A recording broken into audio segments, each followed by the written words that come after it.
Hello and welcome again to Around the Bases. Grant Wall joined by Winona State baseball coach Kyle Poock. And Coach, finally got some games in here in Winona last weekend. No, it wasn't scheduled. Your home opener is not scheduled until this weekend. Yeah.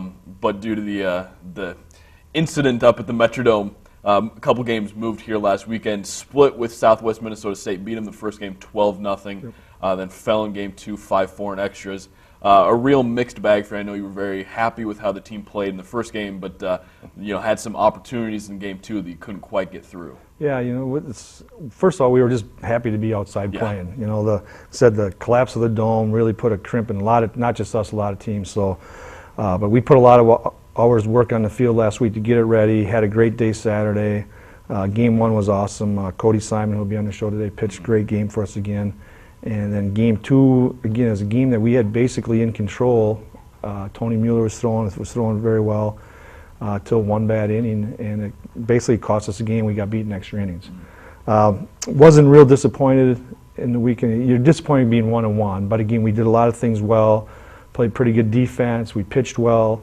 Had a couple situations where we needed to get better at the plate with guys in scoring position. We had a couple of key strikeouts. They were key for Southwest. They weren't for us, but. Yeah. But when you look at stats, those were key at-bats that we needed to do something, put the ball in play, and we didn't, and that basically was what cost us. Let's stick with pitching a little bit. You mentioned Kodey Simon first game, complete game, 4-hitter, struck out 7. Go to game 2, and Tony is, until there are a couple just minor lapses that allowed a couple runners on base and a couple runs to score, he's in control of that ball game. He strikes out 8. Pleased with the way your pitching staff is coming so far this season? Yeah, Well, I knew my top-end guy. I knew Kodey and Tony were going to be able to give us that type of effort all year long. The other guys who have gotten starts have done a great job. We'll see, because we got some guys in the bullpen I think are going to be very helpful for us, but we haven't had a chance to use them yet because it's early in the season. But it's, if you talk to me in January and we're getting to start practice, I'm going to say we're going to be very good hitting, we're going to be very good defense, and we'll see what happens after Tony and Kodey. But so far, I haven't been disappointed at all. They've done a job. We haven't given up a big inning all year, which is things we preach about. Make sure you stay out of big innings, pitch to contact. You pitch to contact, your strikeouts come, and we're doing a very good job of that. One guy offensively who really was impressive this weekend was Jared Anderson.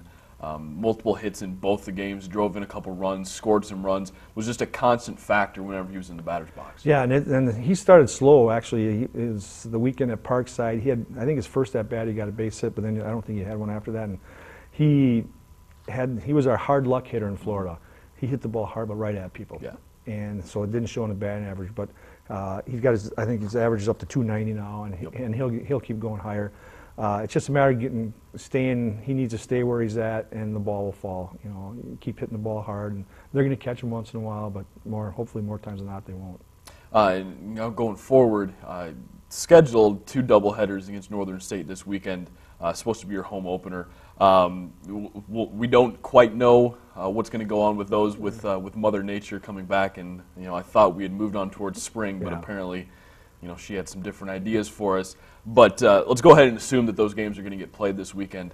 How important is it for you to start out the conference schedule with a couple good showings here against Northern State? Well, you got to win all the games now, or not win all the games. Our basic philosophy is if we can win 3 out of 4 every weekend. But we have some teams in our league that you want to think you should be able to get 4 from. Northern State is that. They have a new coach, though, so it'll be interesting to see. Everybody keeps telling me they're better, so again, our goal is to basically win 3 out of 4, hopefully get 4. A lot will be determined by the weather right now. We're scheduled Saturday, Sunday. I keep looking at the weather. We might be better Sunday, Monday, but I've got a phone call into their coach to try to talk to him, but I haven't heard back from him yet. So, but again, if you can get 4-0 to start the conference season, that gives you a good start on everybody. Yep, every conference and every regional win is big, especially this time of year. Exactly. So we'll see what happens there. And you touched on it earlier, but let's talk about it a little more. Just the number of man hours that you guys put in, you and your coaching staff, and then the players on the team, were just down on the field constantly last week, putting down salt and trying to make sure that everything was ready to go. And come Saturday, the field looked fantastic. A lot of work that went into getting that thing ready, and it paid off. Yeah, and I put the paper and pencil together, and I figured we had over 300 man hours between our players being there Monday, Tuesday, Wednesday, Thursday for 2 or 3 hours, working on. First we had to remove snow off the infield dirt, then we had to get the ice off the dirt, then we had to get the dirt ready to play and get it turned up. But that's the beauty of our field in this part of the state. We can play before anybody in the state. And we were able to do that. We had a great day. Saturday, the field was perfect. Sunday rained all day long. We got canceled. We turned around on Monday and we scrimmaged because our field was ready again on Monday. Right. So it's going to matter with this weather now. We just got to get the snow off, and if we can get our tractor and drag out, well, the field will be ready because it's ready to go. And let's hope that turnaround time is going to be quick after the rain we had yesterday, and now a few snow showers going on right now. Hopefully, we'll get those games in this weekend and get you on your way here in conference play. Yeah, hopefully. Said the snow won't hurt as much as the rain. Right. The snow is going to get a little bit of cover. It'll help green everything up, but yeah, we'll keep our fingers crossed. I know we'll play at least 2 for sure, and then hopefully we'll get all 4. Yeah, let's hope so. And we'll be back. Coach talked about Kodey Simon, and we'll be back talk to Kodey a little bit about the start to his season and what's made him so successful through the Warriors' first handful of games.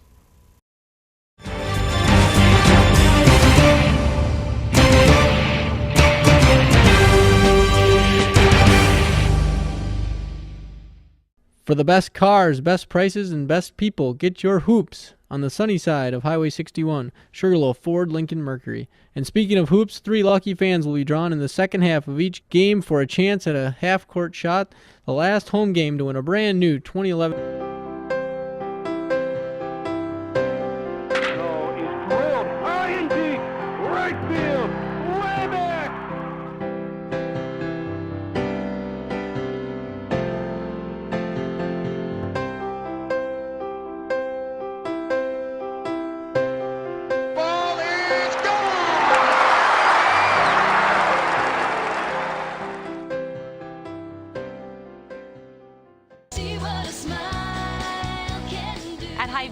Your health is what matters most. That's why we offer hundreds of organic and heart-healthy foods. Expertise in disease management and over 100 in-store dietitians.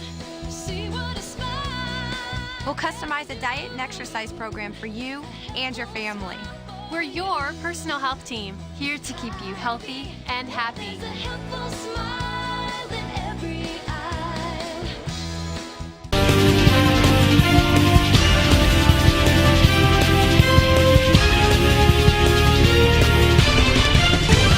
Welcome back to Around the Bases. I'm joined right now by Warrior pitcher Kodey Simon. And Kodey, you're off to a fantastic start to the season. 2-0 record, 1.29 ERA, thrown 21 innings. What has allowed you to be this successful this early in the season? I think just being able to throw a lot of strikes and, getting over most of my pitches. I mean, I've mostly gone to just 3 of mine. Haven't thrown much of the changeup yet, still kind of developing that pitch. But just being able to throw those pitches whenever in the count and where I want to throw them. It's got to help your confidence knowing that you have a defense behind you that has been very, very solid so far this year. Right. Just a few plays that come to mind. Seth's jumping catch at short and Tony's ball that he ran down late in the game, to preserve the shutout were big plays. That's right, and that one to Seth was just an absolute, just a bullet that was hit, and he had to jump up and made the grab and kept Southwest from getting anything going in that game. A real big play for you. 7 strikeouts against Southwest in the 12-0 Warrior win, a complete game shutout. It had to be nice for you to finally be standing after going down to Florida and playing a few games against Parkside in Illinois. Had to be nice for you to be standing on the mound there at Maxwell Lowry Field and get a game under your belt in your home stadium. Right. That first one at home is always a little different, and just trying to get to, used to everything around you. And I felt like it went pretty well. So. Now going forward, hopefully we play the games, talk to Coach Poock about some of the weather and stuff like that. Hopefully we play this weekend. You'll get a start in one of those games. What's one of the things that you're working towards for the rest of the season to make yourself better? Just continuing to be able to throw all my pitches over for strikes. I really want to get in my changeup a little bit more. As I said before, I've only thrown that a couple times this year, and just getting to be able to throw that first strike is what I want to be able to do. All right, so let's transition out of the baseball field and learn a little bit more about Kodey Simon, the person. Growing up, obviously a big baseball guy, what's your favorite baseball team to follow maybe today or when you were a kid? I'm going to have to go with the Brewers. You know, I'm from the Madison area, and they don't have a college baseball team, so I've been a Brewers fan for my whole life. There's one player growing up on the Brewers that you always tried to model yourself after. Who might that be? Oh boy, there haven't been a lot of good ones when I was younger. Not a lot of great pitchers yeah. for the Brewers over the last few years. But lately, you know, I've been I like Ryan Braun a lot, and then Giovanni Gallardo as well. So, is there one ritual or one thing that you have to do every time you take the mound? I would say just my pregame warm-up that I do is pretty much the same every time. Just, you know, stretching the same and warming up is, I don't really do anything out of the ordinary before I pitch. Just go through the same routine every time to Right. get yourself ready to go? Mm-hmm. And then, what if you had to have one pregame meal, if you could have anything out there for you, spread out on a table in front of you, what's the one pregame meal that you'd maybe like that will get you going? It's a tough one. I don't know. There's a lot of good food out there to Yeah. choose from. I don't know. I might have to go with maybe some chicken Alfredo or something like that. So I enjoy that a lot. Get the carbs, get Yep. everything going. It's a good choice. Chicken Alfredo sounds good right now as we're approaching lunchtime. Well, thank you very much, Kodey, and we'll be back. Warrior softball coach Greg Jones will join me when we return here on Around the Bases.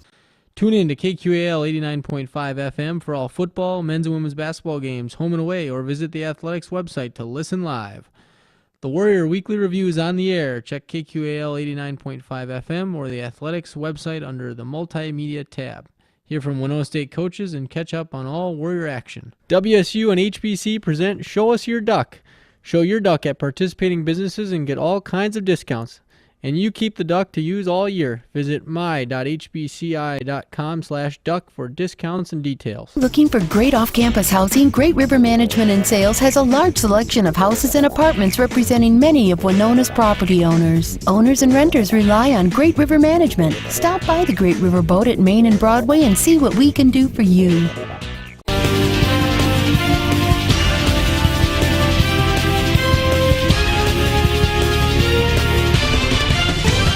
And welcome back to Around the Bases, joined now by Winona State softball coach Greg Jones. And Coach, you've returned from Florida now. The sun in Florida is in your rearview mirror. You're back here in Minnesota. 4 games last weekend in Rochester at the RCTC Dome. A couple games against Minnesota State, a couple games against Upper Iowa. You went 3-1. A lot of very successful things, though, despite the loss that came out of that weekend for you. There was. You know, ultimately, when it's all said and done now, looking back at it, it was a good weekend. It was I think the best part of the weekend, take away the wins, was just having to play that type of competition, play under duress. Those are things you just can't emulate in practice. We talked about that with the Mankato coaches afterwards, that we try to put our kids in as many stressful situations as we can, but until you play the game and get in those moments where you're, you know, literally have a 1-run lead in the 6th inning against a great team, you know, so to be able to do that, and we gave one away. You know, Mankato took it away from us, and we won one, so that was good. And then the ability to bounce back. Again, you have a bad night of practice, you got to come out and try to practice the next night. Well, having to do that in a game where it really matters. I think those were the most important things about these early season games, just the ability to do things that you're trying to see in practice, to be able to do them in live action. And you mentioned how good the competition was. Minnesota State is a top 20 team. I believe they were ranked 18th when you played them. They bumped up a couple in the polls that just came out this week. And then Upper Iowa, a team that doesn't have a great win-loss record, but they're an offensive team that can really put runs on the board. And in 2 games against them, you gave up 1 run. So you have to feel good about what your pitchers were able to do. Yeah, I thought we threw the ball well all weekend. I thought Courtney in the Mankato game, I'm sure there are 2 pitches that she would like back that left the ballpark, but I thought even in the loss, she had a really good sequence going. She worked the hitters the way we wanted them to. We faced them 6 times last year, so we had a pretty good scouting report on how we wanted to handle their hitters and what we wanted to do with them. And she executed it for the most part. Like I say, she let a couple pitches get away from her. And against Mankato, they'll make you pay for that, and they did. But she was able to bounce back the next day and really have a better day. I think she still gave up a lot of hits on day 1. On day 2, she only gave up 4 or 5 hits and was able to hold them down. So, and then the other 2, the Upper Iowa games, again, like you say, win-loss record isn't pretty for them, but they're an offensive team that run the bases well. They've had great offensive numbers. They just haven't been able to shut anybody down, and with their pitching. And 2 things, I thought, first of all, we pitched very well and held them at bay, and then I thought we did what we needed to do with our offense to get the offense going. That kind of shuts their offense down just from the dome. They start feeling like this game is over, kind of thing. But on day 2, Michelle really threw the ball nicely because we couldn't run away from them. We didn't. We had the big 5th inning where we scored 6, but until then it was a 1-0, 2-0 game all the way through, and she was able to hold them down. And it was nice to see Stacy back on the mound the first day. Gave up the first inning run, but still really was in complete control of that game. And you mentioned Upper Iowa is susceptible to giving up runs, and they certainly did that Saturday. As you scored 19, which are you excited when you get an offensive output like that? Hey, we scored a bunch of runs. This is nice to see. Or do you maybe not want to see your team score that many runs in one game and start maybe believing that they're a little better offensively than you might think they are? What we reminded them after the game was, we left 11 kids on base in the Mankato game. We needed 1 hit, and we could have blown that game open, and we didn't get it. So we've tried to remind them after the game, as great of an effort as that was, and I thought it was truly top to bottom a great offensive effort, that none of those hits and none of those runs counted in game 1. And when we had to play those same 2 teams the next day, that none of those runs were going to count in those games. As long as they kept it as a capsulated incident, and it was a great output. It was a great effort. I thought we hit the ball hard. I thought our presence at the plate was very good, and that was what was lacking in the Mankato game. I wasn't overly kind to them between games in my conversation with them, and that was my point, that you need to come out and have a presence at the plate. Know that you want to take your at-bat. I thought that was the difference between day 1 and day 2 versus Mankato, was the same difference between Mankato and Upper Iowa on day 1, was that we were loose. And I thought the Mankato game on day 1, we left so many people on base because we were trying so hard to get the big hit instead of just relaxing and have a good approach and get the hits and let the hits happen. So the Upper Iowa game, I thought we did that. We just went up there with an offensive mindset instead of a defensive mindset, and it turned out to turn to gold for us. When we did this show in the preseason, kind of looking forward to the year, one of the things that you said was, on paper, we look like a great offensive team, but we'll see how that translates. I know it's early in the season, but that production certainly has translated. And the Upper Iowa game isn't out of character. You've got 7 games already where you've scored 10 or more runs. So it's been balanced from the leadoff hitter all the way down to whoever's batting in the 9 spot. You're getting a lot of great production offensively from the team. We are. I'm happy with our offense. My concern with our offense, and this sounds silly, but I get concerned about our offense against good pitching. And obviously good pitching is supposed to shut down good hitting. That's the name of the game, and that's why we like our pitching staff and our defense. But at the same time, in the good games against great teams and the ranked opponents, it's not that we're not scoring, we don't need to score 10 runs, but we've still got to be able to put up 3 or 4, and we're scoring 0 or 1. And so we've got to find a way to balance that out where we can't just beat up teams and then get shut down. If we can find consistency with our offense, that's when we'll really take off as a ball club. But I thought day 2 against Mankato, come out and score 8 runs was big for us. We hit the ball at the ballpark again. We hit line drives and that type of stuff. And that's where we need to be offensively. It's just have a good approach, hit line drives, and then the results will come. Looking forward now, and same conversation that we had with Coach Poock earlier in the show, we don't quite know what Mother Nature is going to allow for this weekend. But we'll operate under the assumption that games are going to get played, and hopefully they will. This weekend, St. Scholastica, doubleheader, kind of your last real tune-up before conference schedule begins. What do you want to see out of your team in this doubleheader that's scheduled to be played on Saturday? What do you want to see out of them that maybe you can work to build on towards conference schedule? I think the same thing that we were trying to accomplish over all of these games, just consistent effort. Go out there and play with energy.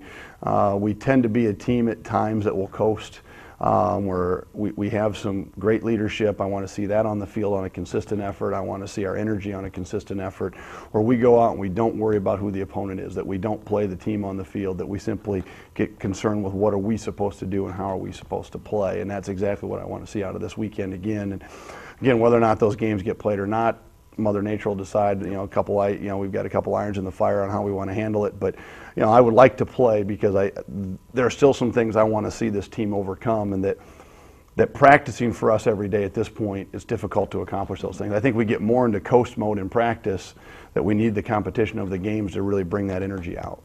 And as always, you can go to WinonaStateWarriors.com throughout the rest of this week as we get updates on whether or where and what times the softball and baseball games will be played. Get past St. Scholastica this weekend. Head on to conference schedule. 3 conference teams, including yourself, are ranked in the top 25. We talked about it in the preseason. Another very, very competitive year within the conference, and you've either played or seen a handful of the NSIC teams already this season. It's shaping up to be another terrific conference slate with a lot of good teams, and you're playing a quality opponent each and every night. Yeah, the conference is a grind. It really is grueling, and I know all of our sports at Winona State go through that. The NSIC is such an elite league right now, and whether it be basketball, volleyball, baseball, softball, football, that everybody's good in this league, and there's so much quality depth in the league. And what's scary about the league is you've got to play well against the top 4 or 5 teams, but it's those middle teams that just scare the daylights out of you because you just can't give a game away. And we always talk about with us that the teams in the middle of the pack, the 5th through 10th place teams, aren't going to win a conference championship, but they will very likely determine who does. Right. And the top teams are going to knock each other off. There's going to be splits and sweeps at the top, but it's what you do against that middle of the pack that's going to determine are you in the championship hunt at the end. And those are grinding doubleheaders. Moorhead and Crookston out of the chute next weekend at home become very big games for us because those are games that we just have to win.